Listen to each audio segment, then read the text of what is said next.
Have you ever asked yourself why certain truths about men and women are denied, rejected, or even attacked? Why we're told they are fundamentally the same, despite everything nature, history, and behavior show us? Schopenhauer didn't dodge these questions. He confronted them with unflinching bluntness. He believed that women are driven more by instinct than logic, that their influence lies not in strength or reason, but in beauty, manipulation, and emotional depth.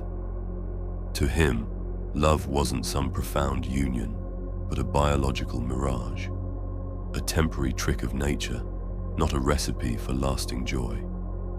And this is just the start. His ideas are still among the most criticized in philosophy, not because they've been debunked, but because they dare to stir discomfort. Schopenhauer argued that happiness isn't what we think it is, not a destination, not a lasting state. If everything we think we know about love, gender, and relationships is built on illusion, what does that mean for how men and women relate today? And if he was right, what's the cost of ignoring these truths? There's more here than most dare to explore.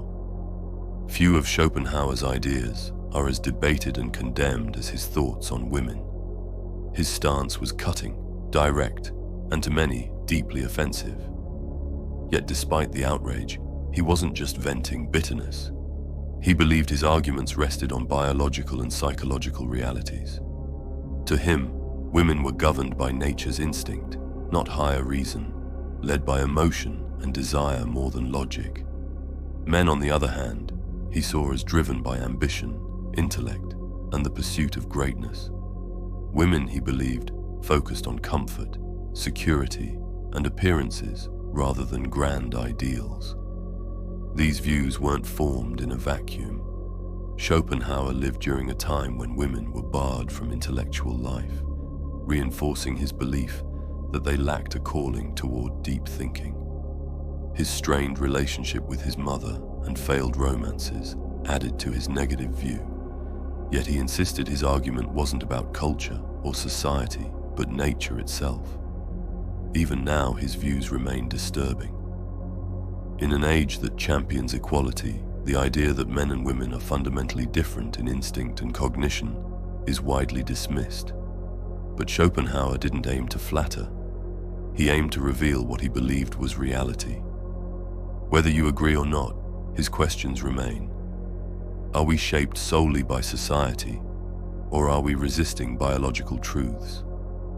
Schopenhauer held that the divide between men and women was natural, not cultural. Men, he argued, are built for creation, conquest, and legacy. Their drive to build, innovate, and dominate comes from a deep-rooted need to leave a lasting impact through war, art, science, or ideas. But this ambition, he warned, brings inner unrest, a hunger that can't be satisfied. Women, in contrast, seek security, not conquest. Their goals, he claimed, center on survival, stability, and social harmony. Schopenhauer believed they're more content because they aren't chasing abstract visions. They want what's real now. This divide, he said, explains why men often sacrifice personal happiness for greatness, while women influence events subtly, behind the scenes, through charm, emotion, and intuition. To Schopenhauer, this wasn't about one sex being better. It was about differing roles. Men aim to change the world. Women, he said, ensure the world continues.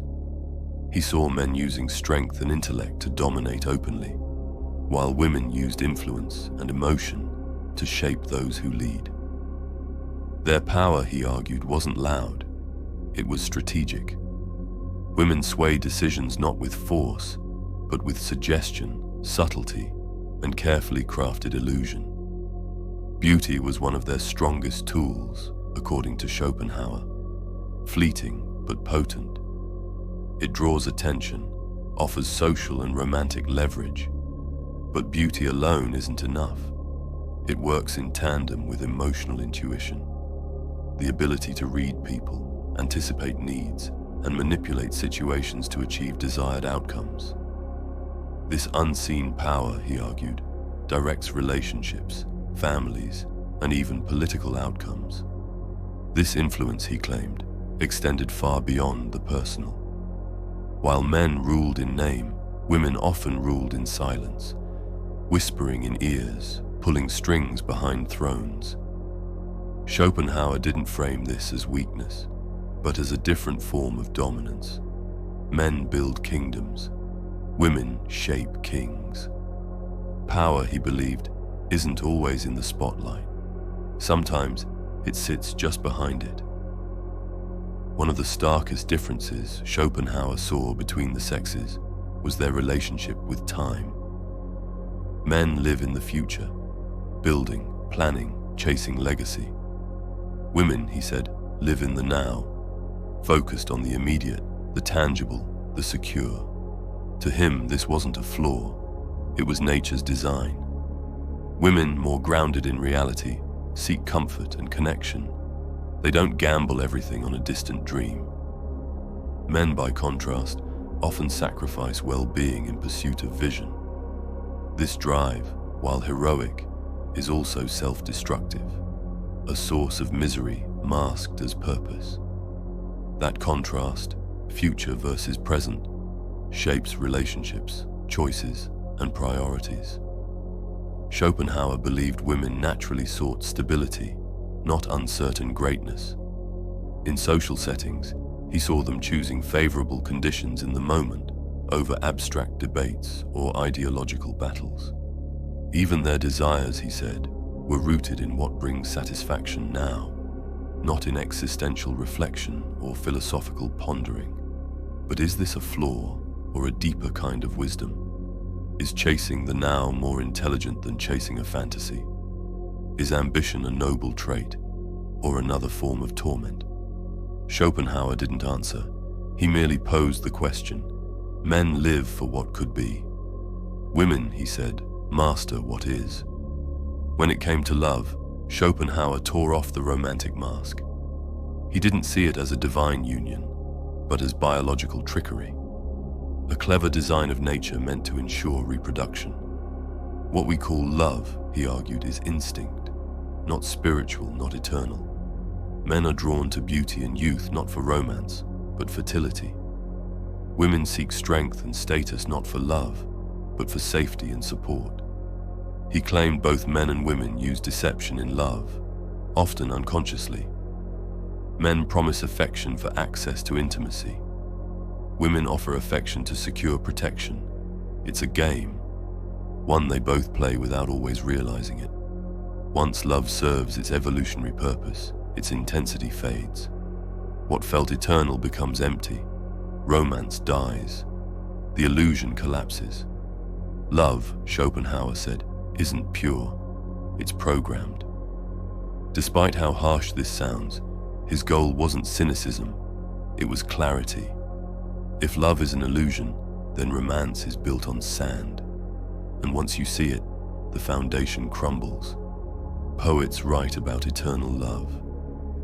Schopenhauer saw only nature's trickery. Love, he believed, was never meant for happiness, only for continuation of the species. He acknowledged women's importance in society, but believed their influence should be limited. Because they're guided by emotion and immediate needs, he argued they were unsuited for leadership in law, politics, or philosophy. A stable society, he claimed, needed discipline and order, traits he associated with male governance. Women's strengths, nurturing, empathy, and relationship building were vital at home, but dangerous when they dominated public life. He feared that elevating emotion over reason would undermine society's long-term vision. But has history proven him wrong? Modern society has flipped the script. Women now hold power in politics, business, and culture. And yet the same tensions he warned about persist. Have we evolved, or simply added new conflicts? Even now, women influence the world not just through formal power, but through culture, trends, and social shaping. Autonomy has grown, but core instincts remain: security, relationships, emotional stability. Schopenhauer's views may seem outdated, but the questions he raised still haunt us. Are we evolving in line with nature or against it? And if we are resisting it, what might we lose? His views on women remain some of the most polarizing in all philosophy, not because they've been debunked, but because they expose truths we don't want to face. Society insists gender differences are social, not biological. Schopenhauer said the opposite, and if he was right, no amount of culture or education will erase those differences. The debate rages on. Are women drawn to security because of culture or because of nature? Are men chasing conquest because they're taught to or because they're wired to? Schopenhauer argued instinct always wins over ideology. Denying these differences doesn't erase them. It creates confusion, frustration, and false expectations. When men and women are told they should think, feel, and want the same things, disillusionment follows. Relationships suffer. Societies shake. People feel lost. He believed that forcing sameness doesn't lead to harmony. It leads to misunderstanding. And maybe that's the final, most uncomfortable truth of all. Men and women may never fully understand each other. They're built for different things, guided by different drives, and gifted with different forms of power. That doesn't mean we can't live together, but it means expecting total alignment is naive. The way forward may not be in denial or forced equality, but in the acceptance of difference, no matter how uncomfortable that truth may be. If you made it until here, leave a crown emoji in the comments. I'm doing a little experiment, and I want to see how many of you reach the end and finish what you start. Thank you so much for watching. Take care and stay strong out there.